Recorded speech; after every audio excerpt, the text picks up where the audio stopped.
આ તરફ વડોદરામાં પણ પુરુષોત્તમ રૂપાલા સામે ક્ષત્રિય સમાજનો વિરોધ હજુએ યથાવત છે। વડોદરામાં ક્ષત્રિય સમાજના આગેવાનોએ કલેક્ટરને આવેદનપત્ર આપ્યું છે।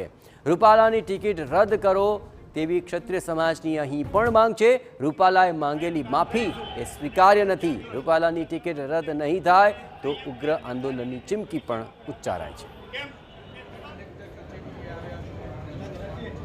રૂપાલાજીએ જે કહ્યું છે એ તદ્દન ખોટું છે। તેનું કોઈ તથ્ય નથી। એમને ઇતિહાસ જોવો જોઈએ। એમને એવું નહીં કે બસ આપ્યું છે મોઢું એટલે એમને બોલવું જોઈએ। એમને વિચારવું જોઈએ કે કોની માટે બોલે છે, કયા સમાજ માટે બોલે છે। અત્યારે અમારો સમાજ હંમેશા આગળ રહ્યો છે। દરેક પ્રગતિમાં અમે આગળ પ્રગતિ કરી છે। તમારી શું માંગ છે? અમારી માંગ છે માફી માંગે।